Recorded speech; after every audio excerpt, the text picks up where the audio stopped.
All right, welcome back to the Brushback Baseball Podcast. This Yep. is episode number 6. Six. I think That's it's good. 6.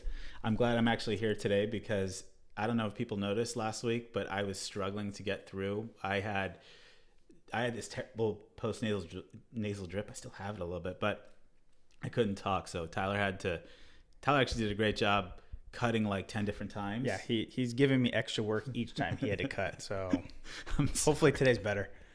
Yeah, I should be able to make it through it. So, what are we? This is no longer Major League Baseball. We're now kind of on the Astros network 24/7. It's taken over the sport. Yeah, it's no longer Major League Baseball. We just cover Houston Astros, it feels like. We've been trying to avoid talking about them constantly, but it keeps coming back, and there's something new coming out every single day. Yeah, I don't think people understand how little we want to talk about this subject and how it's taken over the sport. So what's happened since we last talked? Well, and that's the other thing too is something's coming out every day, and we're putting out weekly videos. So I feel like there's so much that happens in that week that we have to backtrack and cover. So I know, and we haven't even heard from Beltran's niece again yet, which will be you're calling for it. You're waiting for it. It'll happen. It'll happen. And Beltran hasn't spoken. He's been quiet. Yeah. I'm sure Major League Why don't we talk about what happened? People came back for spring training, right? It was a big story, and so everybody knew that the Astros were going to talk and have a big press conference about it and show their regret. And I read that there were 3 reporters at the Washington Nationals, the champions of baseball's first day of spring training. There were like 75 at the Astros thing, which should tell you how terrible it was. So what happened was Jim Crane, the owner, met with the team. They devised a strategy on how to communicate and then decided to blow it all up. Anybody who watched Jim Crane by now, the owner of the Astros, laughing that he said that it didn't, in his opinion, affect the outcome of the games. Yeah, I mean, everybody's basically saying the same thing. It's like, how can you say, "Oh yeah, hey, we're sorry for something," but hey, it didn't affect anything, It just doesn't make sense. And that's showing from the top. I mean, if your owner's, kind of doing that and how it's trickling down, Right. Just not taking ownership. And I like what Bauer said in his tweet. You might actually be able to quote it better than I can, but he said, you're either stupid or you're lying, basically, and you don't become a billionaire by being stupid. True. Yeah. There are some dumb billionaires out there. But so it was Jim Crane who was just made a fool of himself. As a human being, I don't know how you can not see yourself talking like that and know I'm sounding like an idiot. Yeah. It just wasn't. And from what he said, and then following up with what Bregman and Altuve said after, was just almost painful to watch, like with the way, to me, more the way that Bregman was speaking than Altuve. Altuve was a little bit better, I thought, but Bregman, as colorful of a character as he is, for him to just, it was the most scripted thing you've ever seen. Yeah, he's the most brash guy. Not the most. He's like a Yasiel Puig level brash player. And then to have him fake being contrite, anybody could see through it. And I think in part that's what also pissed off the Astros, or everybody around baseball, about the Astros. So then the players from other teams got their chance to speak now that everybody's reported back to spring training. So Cody Bellinger had some pretty fiery words. He went back and forth with Carlos Correa. Yeah, so then Carlos Correa responded to that with Ken Rosenthal in a nine-minute interview or something like that, and told the reigning MVP to shut the F up. That probably doesn't bode too well for showing that you're contrite.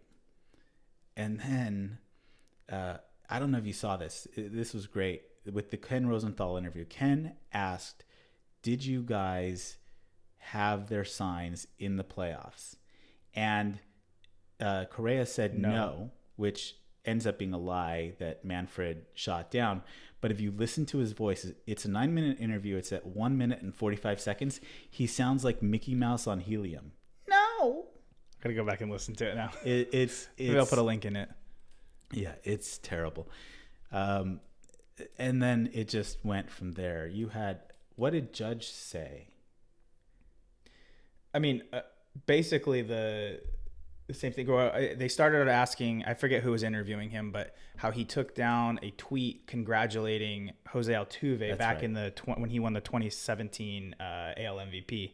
And obviously Bellinger called out and said, hey, basically people don't realize that Altuve stole the AL MVP from Judge in 2017. Yep. Which, he did. Yeah. And then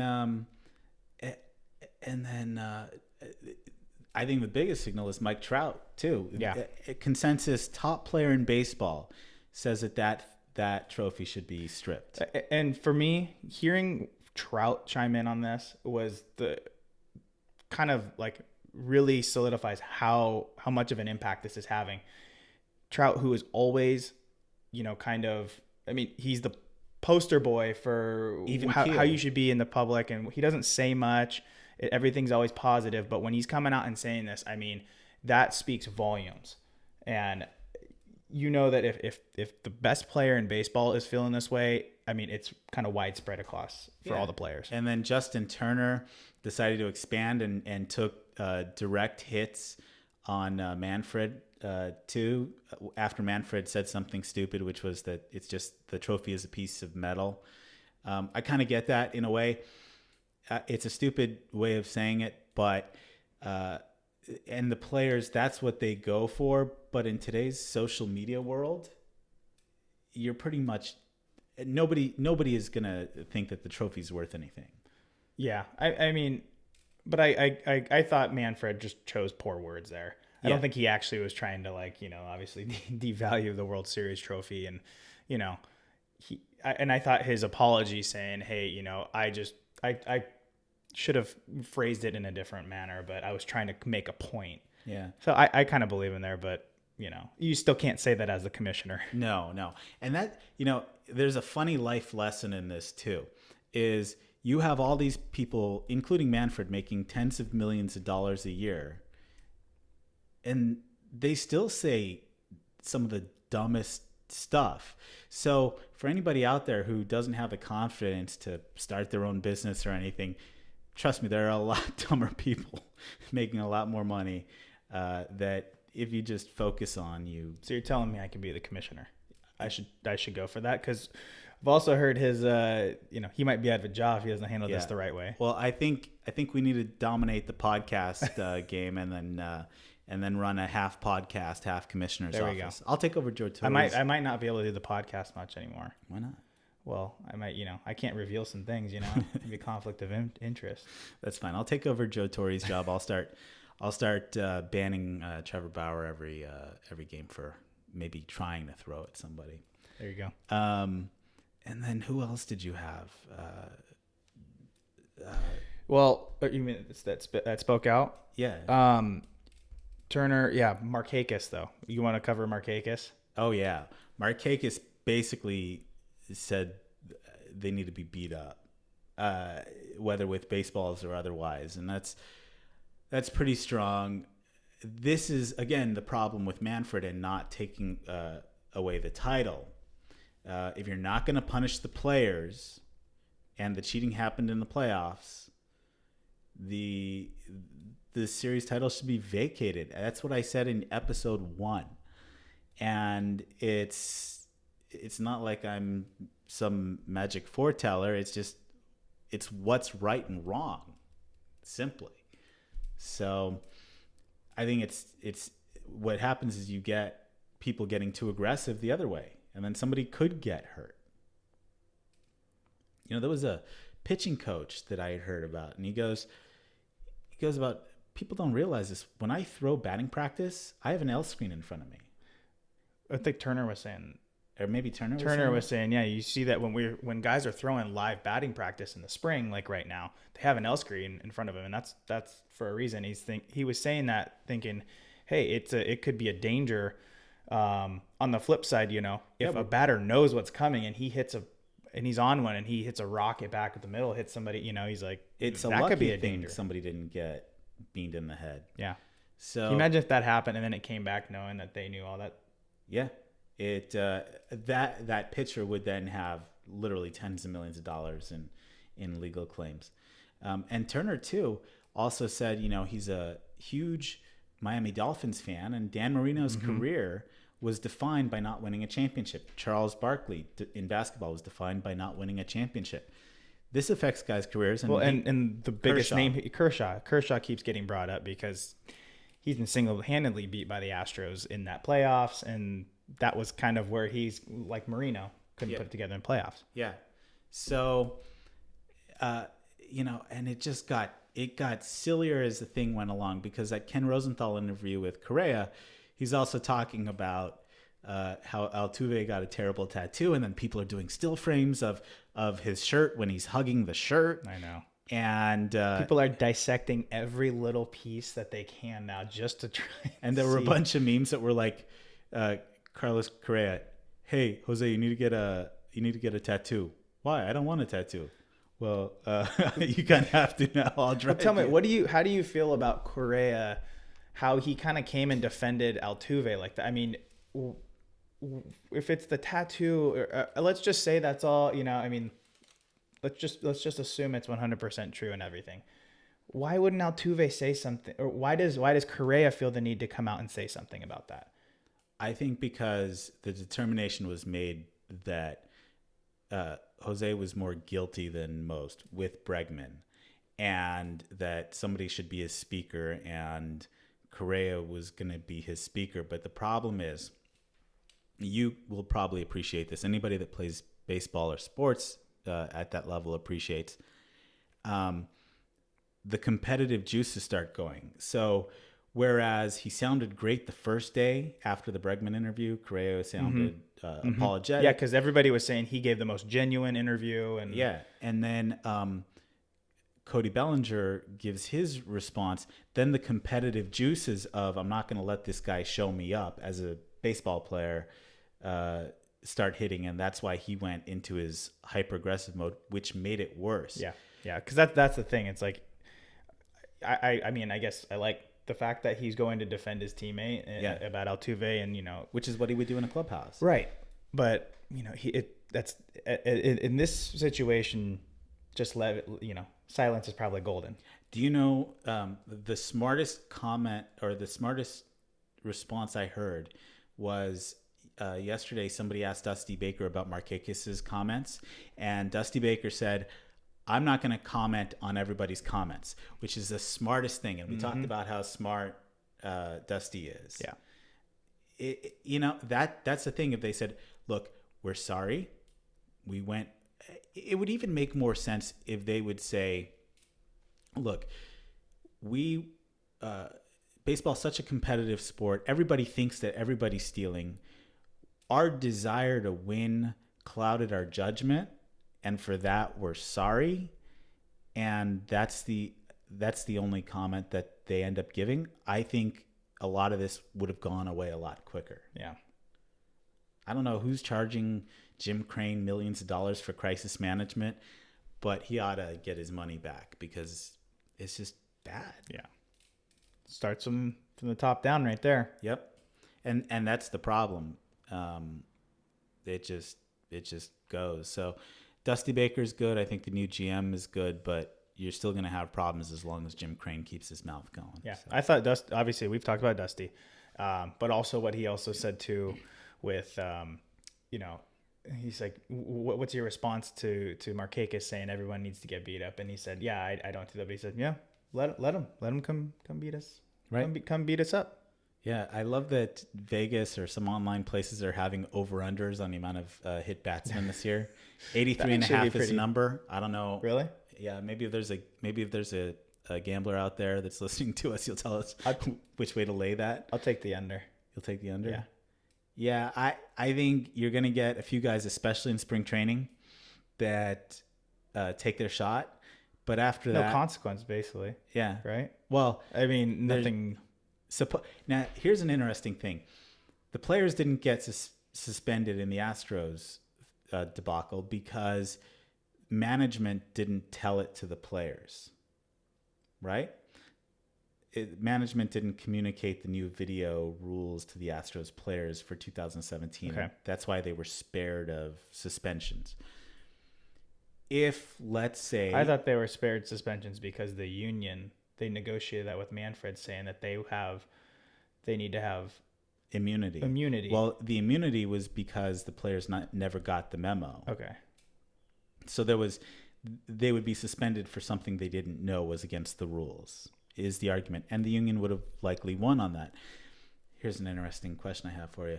If, the Reds manage... I always get Schilt and Snitker mixed up. Snitker is... Braves. Is the Braves... Who's the Reds? Oh, my gosh. I know. I'm blanking. Yeah. Let's say... Not Price. No. I forget. Let's say the Reds manager doesn't tell Bauer about the new policy of suspensions, about throwing at people's heads. You got a loophole right there? It's the same loophole the Astros got for their suspension. Good point. So, if Terry Francona doesn't tell Clevenger, I said that in the last podcast too, and I was like, oh, Bauer's gonna go after him, right. And I thought, oh, he's with the Reds, he's in the National League, and he's in Arizona while the Astros are in Florida. He's not going to get a shot. He's not going to get a shot. Unless it's in the postseason. I think he's probably begging to get traded to the Phillies. Here's the question, and if you're watching in, comment on what you think what you guys think. If Bauer faces the Astros in the postseason, does he go after somebody intentionally? Well, he's not going to because Dodgers will be there. But I would think. Just knowing Bauer, would he hold a grudge? I don't know him, so I don't know. We'll find out. If he gets a World Series, or if he gets traded. Yeah, I kind of do wish he gets traded to an AL team. I would just want to see it. Yeah, I think he's the one guy I really wanted to see face the Astros. Yeah, there's some guys I kind of want. But with how vocal he's been this whole offseason about it, I mean, and he's been a guy who was calling them out with the RPMs, yeah, with using a foreign substance, and so he's been, and I don't know. I think that same day that we published the last episode, he also came out with the article in the Players Tribune that you sent me. Right. Yeah. And I thought that was a great article. Yeah. I really did. I know I said I was kind of a little bit on the fence with how he came out with the video on YouTube, where he was just going after Manfred. Yep. I thought if he came out with the article first, I think that would have been the best way to put it, is that first, and then maybe go off with the YouTube. Yeah, but sometimes you want to create a show. Yeah. So that was... Hey, brought some attention to it for sure. For sure. And, the way... I think he's doing a lot of the pickup for guys like Fires who didn't have a lot of cover early on. So he's protecting other guys in baseball who did the right thing. Yeah. So what's crazy about this whole thing, and what we talked about, was that this is going outside of other sports too. It's obviously bringing in a lot of attention, but just outside of the baseball world. And like you talked, LeBron James tweeted something about Manfred, and he had his words. There's people all outside of just this little baseball world. Yeah, it's like Kobe's death. It's transcended the sport, and it's like a good and a bad thing, I think. I mean, all these guys who are hyper competitive, it just hits them to the core, and that's kind of the problem. Where do we go from here? There's calls for Manfred to be fired. We'll see if that happens. I also think I'm a little bit of a conspiracy theorist. I think that knowing that the players' negotiations with the union for a strike in 2 years are going to be going, it's kind of weird that they're getting like one big soundbite from each player every day to hit. It's almost like they're trying to weaken Manfred going into the negotiations. Almost wear him down. Yeah. Yeah, it's just a negotiation tactic in a way. It's a long ways off, but where do we go from here? I would still like to see the trophy vacated. I don't know if he can amend it, his punishment. Buster Olney today wrote an article where he said he can get other owners to censure the Astros and then take that censure, like an actual written document, if you will, an asterisk to the 2017 World Series, and then take that to the Players Union to have them ratify it. And it sounds weak because you're not actually taking the trophy away, but baseball will recognize that it officially has an asterisk. That sounds like an interesting compromise to me. Well, something at this point. Because if you just let them keep it, I mean, I can't remember where I was listening to this too, but where it said a lot of the frustration in this, and from the players' perspective is that it's like the Astros are you feel like the Astros and the players are all being protected when they are the villain. Yeah. And all of the other people outside of it are all the other players who are mostly affected by this aren't being heard out. Yeah. It's like robbing a bank and then saying, we'll let you keep the money, but we'll post your picture in the newspaper on the front page so that everybody knows that you're a bank robber. Mm-hmm. That's a good metaphor right there. Yeah. And well, that's from Colin Cowherd this morning. I'm not a smart thinker. I just copy other people's stuff. But yeah, I mean, I don't even know if he can. I don't know if the bylaws with the teams say that once you've doled out a punishment, if you feel you need to do something else, can you change it? Can you change it? I don't know. We'll see. Can you get your hands on those bylaws? Huh? You know what? They're actually public. Are no, between the teams, I don't think they are, but I don't know. I don't care. I hope this story goes away. Oh, and there was one more thing before we make the story go away. Bolsinger. Oh, yeah. As a player suing the Astros as a team. Yeah, we forgot to cover that last week. And lawsuits are going to start. I saw Astros season ticket holders starting to sue. You're going to get more lawsuits, I think. And the problem with that is, I don't know if you've ever been involved in a lawsuit. No. I hope I am not. I've had some experience, and he might not win the case, but what he does get a chance at, he's got enough of a case to get discovery. And discovery is the process of finding out what happened. And that's not going to be an interview or a subpoena that Manfred is going to be able to control. So Bolsinger's attorney would be able, theoretically, to subpoena Correa or Altuve and get his answers. And then Manfred's got a whole new problem on his hands if his answers don't jive for the lawsuit, don't jive with what he told the Players Union.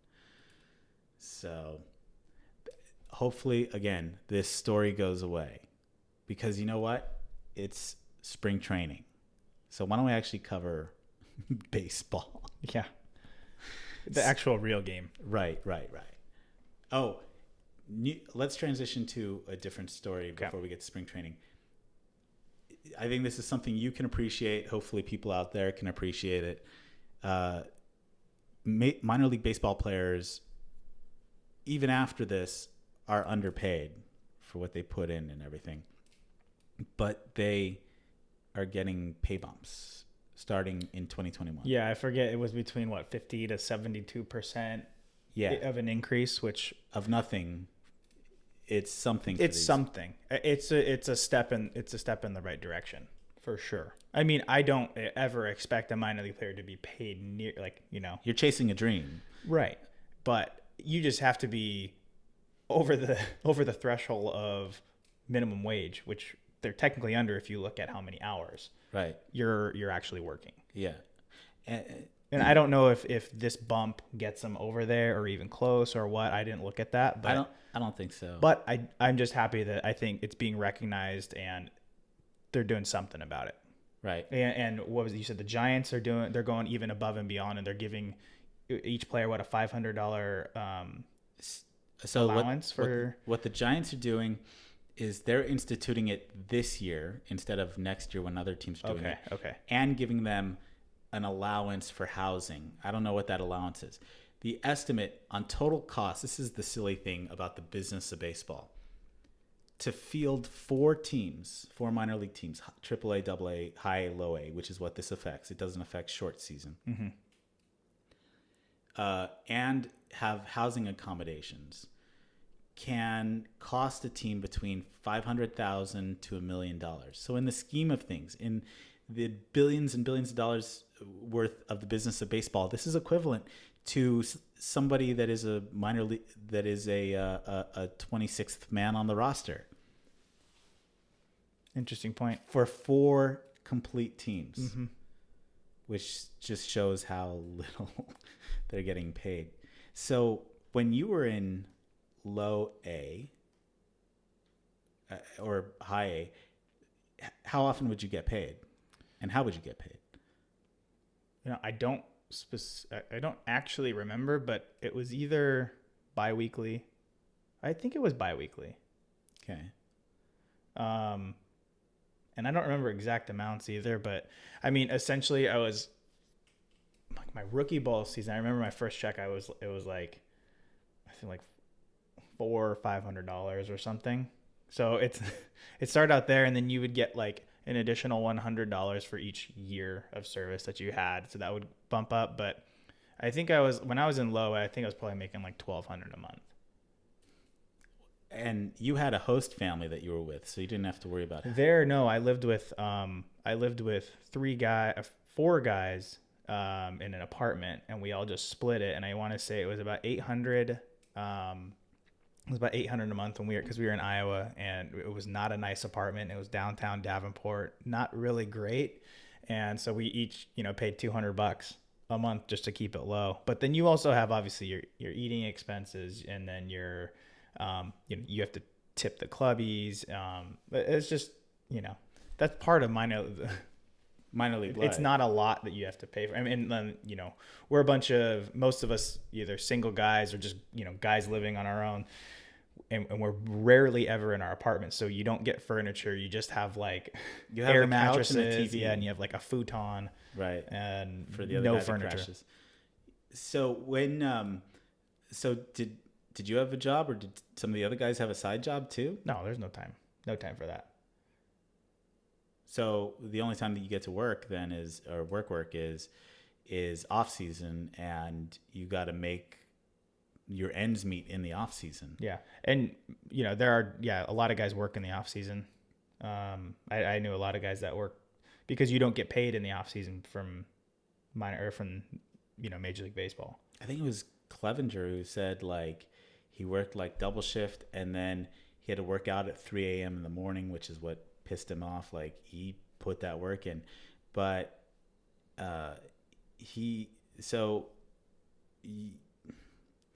it's just such a foreign concept that you're working 15, 18-hour days. Some days, if you've got a bunch of stuff, I mean, you're in the ballpark from 6 a.m., 7 a.m. on not all the time, but some days. No, you don't really get to the ballpark. Usually, a normal schedule is you say your game gets done at if a game's at 7:00 that night. You usually get done at around 10:30 if it's a 3.5 hour game. Right.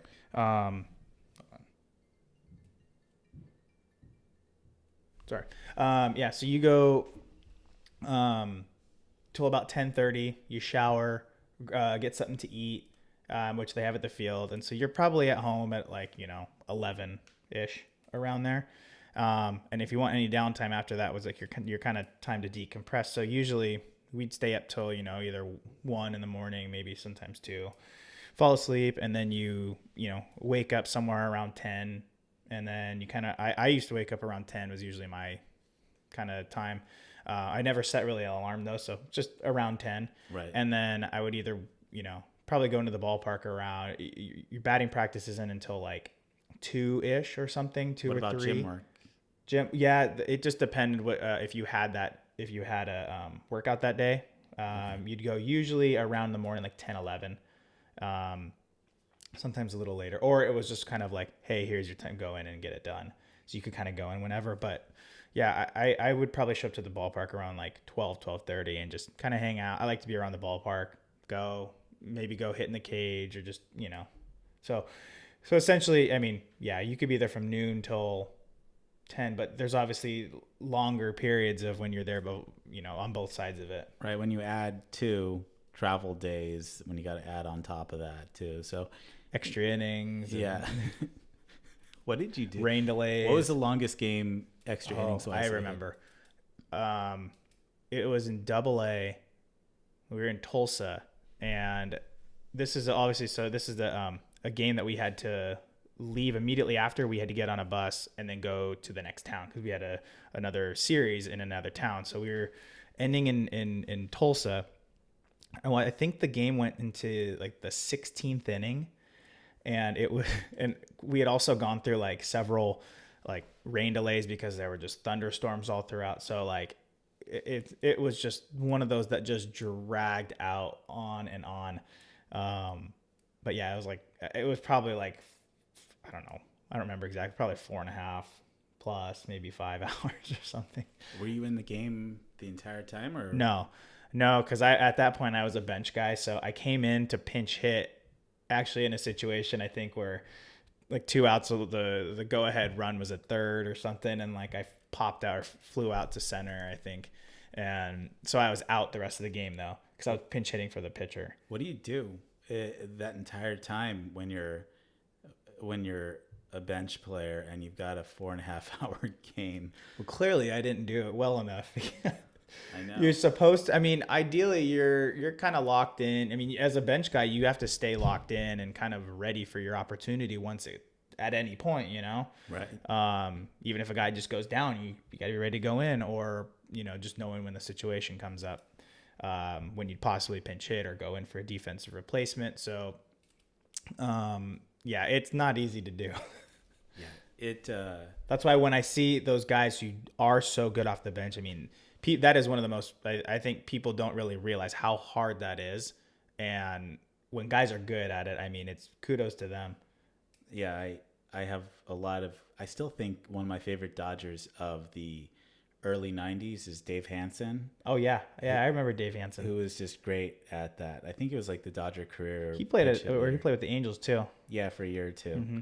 But like now, like guys like Greg Garcia, who I played with. He was with the Padres, right? He's with the Padres now. Or I think he's still with the Padres. He was last season. But he was with the Cardinals too. But I used to watch him. I still watch him when he comes in off the bench, and he's a true professional.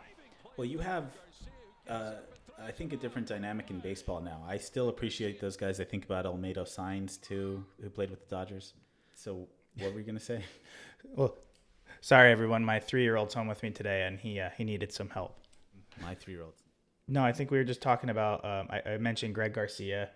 We were talking about Greg Garcia, and I think I was going to bring up. You said that there's a different dynamic in baseball now. That different dynamic is whereas you had your locked in positions used to have a pinch hitter who used to came in. Now it didn't start with the Dodgers, but knowing the Dodgers, you have guys, Chris Taylor and Kike Hernandez, who would have filled the traditional pinch hitter role, but they're actually more plug and play, different places. And I think that's a trend that's kind of been replacing the strict pinch hitter. Yeah. It used to be that a team, for whatever pre-analytical thing would say, hey, this 220 hitter is a great second baseman for us. And then this guy will be a pinch hitter for Well, I think guys are getting...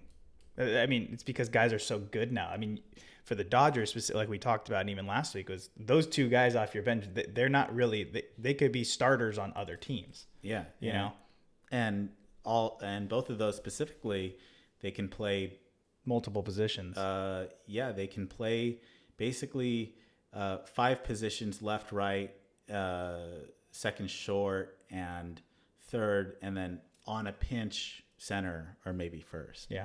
So, surprising to me. You know who the Dodgers, up until 2018 for a few years, who their third string catcher was? Up until what year? 2019. Well, it wasn't Barnes because Barnes was a starter at one point. Will Smith. Was it last year they brought back Russell Martin?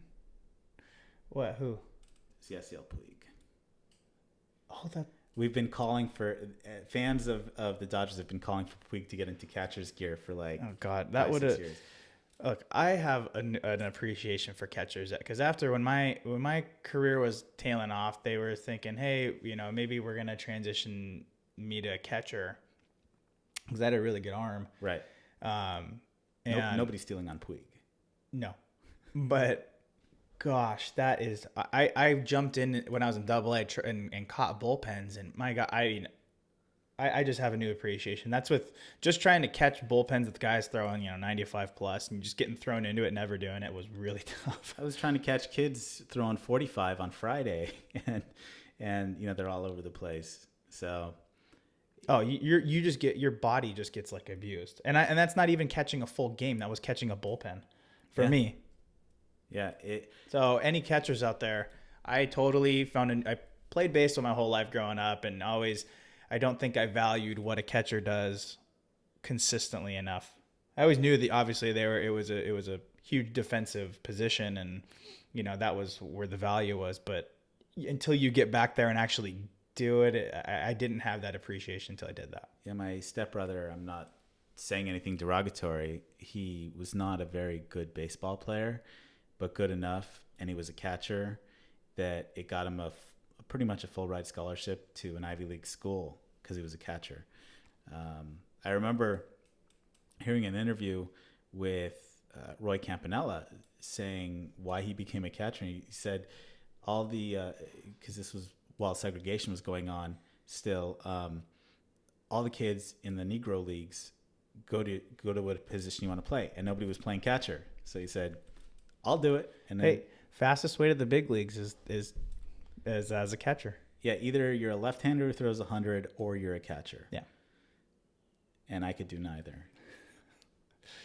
Well, I mean, my body, I'd sacrifice. Well, you're not left-handed, so. No. Well, I am left-handed, actually. I'm ambidextrous. I throw with my right, and I write with my left. Okay. Interesting. And I bat righty. I just did everything all right. Yeah.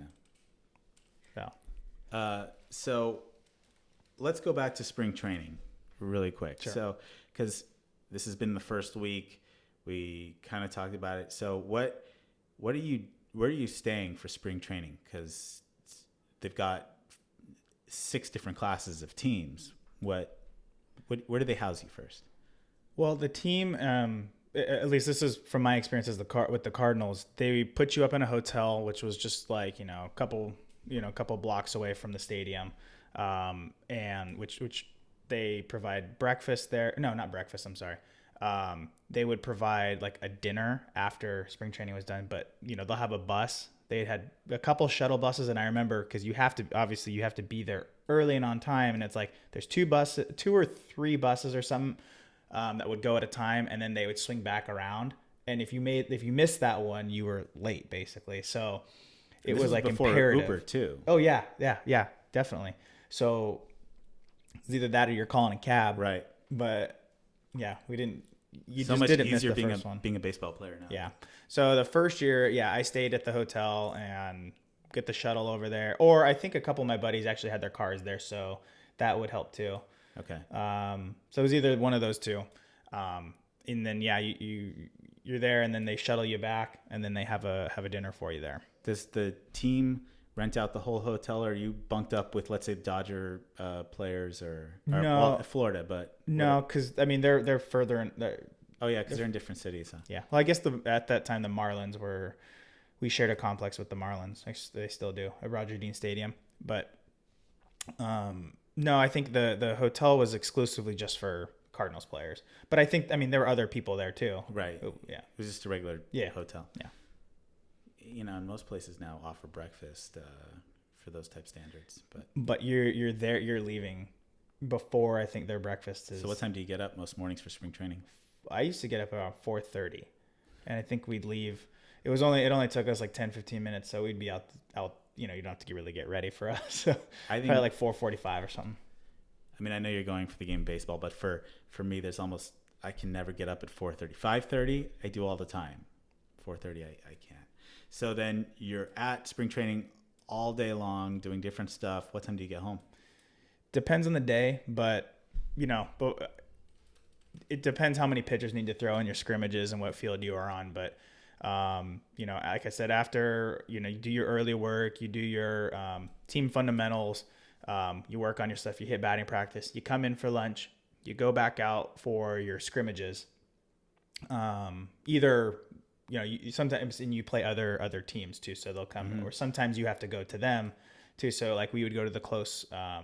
I think I remember going to Port St. Lucie to play the Mets. So some of those days could be a little longer just with traveling, but generally, you start around I think 12:30 or 1 probably, and if you're going anywhere from 9 to 12 innings, maybe more, depending on the day. So that's another 4 hours or so. So you're probably off around 4, give or take. And if you do that at an opposing place, then you obviously have to travel back, unload, so you're at change. a minimum of 12 hours a day. Yeah. A minimum of 12 hours a day. Yeah, it's right around there. Yeah. Who would you play the most in besides the Marlins? Marlins. Oh yeah, I mean, you share a stadium, but for us it was the Marlins, the Mets, and the Nationals weren't too far. Okay. I never made a series to go over there, but I remember them coming to us. I'm trying to think. I think that might be it. So, because you were in low A at that time, the higher guys, AA, AAA, they play it further away, like the further away teams, like the Yankees and like the big league games. Yeah, they'll go for further ones, and yeah, they'll pull those. Well, like I said, they'll pull some minor league guys off of the deals and say, hey, and you're going to travel that day. But that was most of those guys that made the travel teams were usually like prospects or like some of the guys who were either had big league time and usually more experienced players. So when you were that first year, how many times did you get pulled off of the field to play in a major league game? That first year, I think it was once the first year, and the second year I got pulled twice. And when you go, you go into the major league clubhouse. Yeah. And for me, each time it was like they pulled me off the field. So all the guys in the big leagues were already out warming up, and they pulled me out, and they're like, they give you the big league jersey, a big league hat. You're a big boy now. Yeah. Yeah. It's pretty nerve wracking. You're like, oh. Do the nerves just flow like, oh, crap. Well, yeah. And that's you're not even like set to start or anything, Right. You're there as a bench guy to fill in, but it's still kind of nerve wracking. I mean, it's just a cool atmosphere because like immediately you're on the backfield with a bunch of, for me, it was like, minor league guys and your peers around your same age. And then you get pulled up and then all of a sudden it's like you're right in the dugout with Yadier Molina, and Pujols was still on the team. No, he had just gone. Before. So did you get a chance to talk to any of the major league guys and pick their brains? The first guy who came up to me, that was Jaime Garcia was the first guy to come up to me. Okay. But he came up and he was just messing with me. Like he was trying to do like, oh, hey, what's up, man? And then he kind of like just mess with me that way. And like, I just kind of wore it and I was like, oh yeah, but no, then he was cool. He shook my hand. But I think that's something they do to like every minor league guy who probably is just, they see their eyes open. Yeah. He talked to me. Let's see. I went I think I talked to Alan Craig for a little bit. I was on the bench and he actually came and sat next to me. And then I brought up something like, hey, I know he's a Southern California guy. So we started talking. I just said, oh yeah, I know. I think he was born in Mission Viejo, but I think he grew up around here. So we started talking about that. But the guy who was the most like interactive was Greg Garcia. I think he knew he's around the same age as I was, but he was couple levels higher than I was, but he came and was just like, hey, dude, okay, I know you're probably like a little rattled, but hey, just you can kind of take in the game right now. He's like, but around the fifth, sixth inning, maybe start to like just loosen up a little bit and just be ready. Just like look ready and, either be ready to hit or run, but they're going to get those guys out. So we're going to be going in. So, right. And that was before I think he was in the big leagues. He was in AAA at that point, AA, AAA. Who's manager? Because I thought Matheny was the his manager. First year. Yeah. Mike Matheny was the manager. So I went and talked to him though, like as I reported to the field, I just said, hey, and I had talked to him actually the season prior when I was in rookie ball. Matheny was our roving catching instructor. Mm-hmm. So that's the guy that goes for each position. They kind of have like a roving instructor who will travel to every single minor league spot and just check in on those position guys. And then they kind of report just so they have eyes all over the place. Right. So Matheny was our guy. And I actually talked to him a bunch when I was in rookie ball, just kind of in the dugout and stuff. And he was a really cool guy. So I at least, there was some familiarity there. At least. Yeah. I always mix him and Osmus up, and then I feel bad for Osmus with what happened. Yeah. So you got your one game. Did you think you were going to get called up again? Like, was it early in spring training or late? That's a good question. I can't remember. Like if it's week 2 and I think it was a little earlier. It was earlier because I think the big league guys are not playing full, 9 innings. And what did you 7. do in that game? That one, I went in defensively, I went into pinch run for, I think it was Ty Wigington, and he was playing third. So then I pinch ran for him. Actually, it's like one of those moments, like I forget who it was, Ryan Jackson, I'm sorry, was hitting, smoked one in the gap. And I'm on first, it's less than 2 outs, and I run. I'm like, this ball's in the gap, I'm about to score. And I round second, and I'm going. Guy lays out and dives and makes like a sick catch. And I'm like, oh shit, I got to like come all the way back around and made sure I retouched second base, right. Made it back to first. And then I can't remember, I think I ended up scoring later with the go-ahead run. Okay. But no, I went there and I played third, and I think I made the last out of the game. Got a ground ball. So I did well, and so I was kind of like, oh, I mean, obviously it's just a spring training game, but right. It gave me a little bit of confidence for the next couple that I played in. What was the reaction like from your roommates when you got back to the house that night? Nothing really. I mean, okay. I didn't know they were like, that's cool. No, nah. Because it wasn't always just like me. A couple of my other buddies, they got called up for games also. Do pitchers get called up more, right? Yeah, and I think earlier on they do, probably because they need guys to eat innings. They obviously don't want their some of those guys, or they're not ready to be going out. So you need more inning eaters. Right. But it's also a good opportunity for them to see some of the younger, the prospects. Yeah. All right. Well, and then, so that continued on. Let's wrap up your first spring training. I'm sure we'll catch another spring training another time. So you basically had 12-hour days, go a few weeks. The season's gonna. Do they sit down at some point and say which roster you're going to be on? You kind of have. They don't. Nobody really says anything. I mean, I think there's like a point where, if I remember correctly, like they kind of make like slow, like a couple cuts, like they'll happen, and then there's like one last one where like there's a day where you can do the math. You kind of have an idea who's going where. Mm-hmm. And so you kind of look and you go, okay, well, basically here are the 2 guys that are on the chopping block, and then, they obviously come in. What do you get chopped to? Complex? What do you mean? Complex league? No, sometimes they'll just cut you, or just outright. Oh. And then like that happened to a couple of guys, like they were released immediately, and then but they got picked up by somebody else, and that happened to a couple of one of my good buddies who I was like for sure gonna make the team got cut like the day before we were breaking camp, and so it's just, yeah, that's such a rough thing. Yeah, he was pretty bummed because it's so weird because he had an unreal spring too. He was mashing the ball. His name was Chris Edmondson, lefty from New York. But yeah, just out of nowhere, they let him go, and he immediately went and signed with the Braves. So just got to go with the flow. Got to go with your dream. Well, you never actually got cut, right? Not until that off season, and I knew it was coming. So right. Okay. No, I had a good idea. Okay. So you then spend that first spring training. You get assigned to. After that, yeah, I went to Quad Cities, which is low A. Right. And what do you do to prep? You'd never been to Iowa before. And I know it's part of your life now. Yeah. What? Yeah, for all of you listening, I met my wife that year in Iowa. So, yeah, it's definitely part of my life. Cool. So, you left, you're a Southern California kid. You played 1 year in Florida.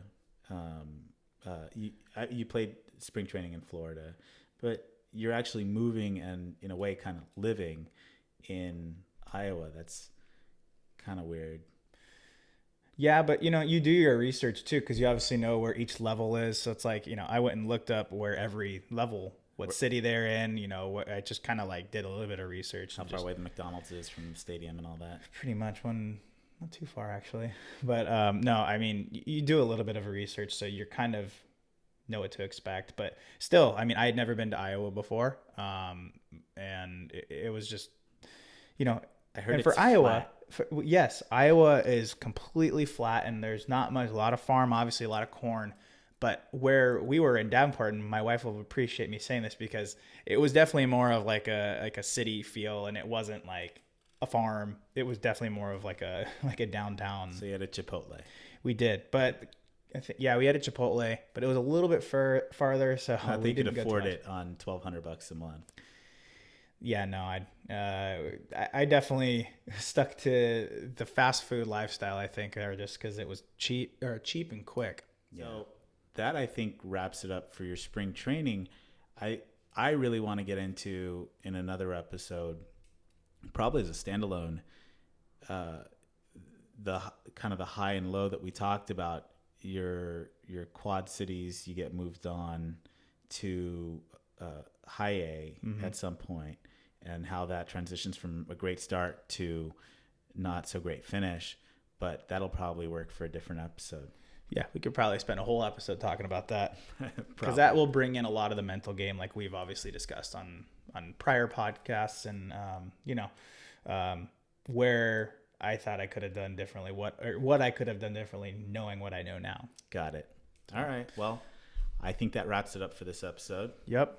Thank you guys for listening. And if you're watching in on YouTube, please, if you could, just give us a like and a subscribe to keep us going. So, yeah, we appreciate everyone listening. Thank you guys.